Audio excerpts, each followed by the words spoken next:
মৎস্য ধরার যে নিষেধাজ্ঞা কতগুলো সময় ঘোষিত সময় থাকে, মা ইলিশ রক্ষা, জাটকা রক্ষা, এগুলো রক্ষার জন্য যে সময়কাল থাকে সেই সময়কালে যেন কেউ মাছ না ধরে।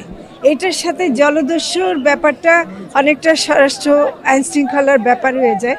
তবেও আমি বলি যে কোস্টগার্ড এবং নৌ পুলিশ এবং নৌবাহিনী করছে।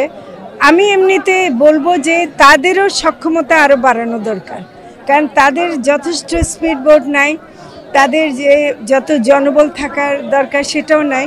আর সেটা আমি মনে করি যে জলদস্যু তো দস্যুই, কাজে ওদেরকে শাস্তির আওতায় আনতে হবে এবং এটা মারাত্মক অপরাধ এবং গরিব মানুষরা এতে ক্ষতিগ্রস্ত হয়। ফলে এটা অবশ্যই অপরাধ হিসেবে আমরা গণ্য করি এবং স্বরাষ্ট্র মন্ত্রণালয়কে আমি আরেকটু অনুরোধ করব তারা যেন ব্যাপারে কাজ করে। কোটি মানুষের আস্থার ভালোবাসায় 11 বারের মতো দেশের 1 নম্বর রেফ্রিজারেটর ব্র্যান্ড ওয়ালটন। আমরা এখন প্রথম চেষ্টা করছি যে চাল যেটা 25 কেজি দেওয়া হতো সেটাকে 40 কেজি করা, 40 কেজি যেটা দেওয়া হতো সেটাকে 50 কেজি করা। কারণ একটা পরিবারে যদি 4-5 জন সদস্য থাকে এই চালে তাদের সেটা হয় না, ভাতটাও হবে না।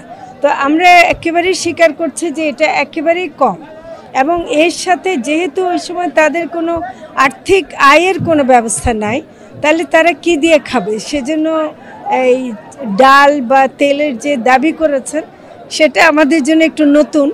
আমি শুনেছি আরও অন্যান্য এলাকায় এ বিষয়ে আমরা কথা বলবো, কিন্তু এটা আবার অর্থ মন্ত্রণালয়ের একটা বিষয় আছে, কাজে পুরোটা আমাদের হাতে নেয়। আমরা চেষ্টা করব যে আসলে আমি যেটা বলবো যে এই দাবিটা ন্যায্য দাবি, এই দাবির সাথে আমার কোনো দ্বিমত নাই এবং এটা আমাদের চেষ্টা করা উচিত, এটা যেন আমরা করতে পারি।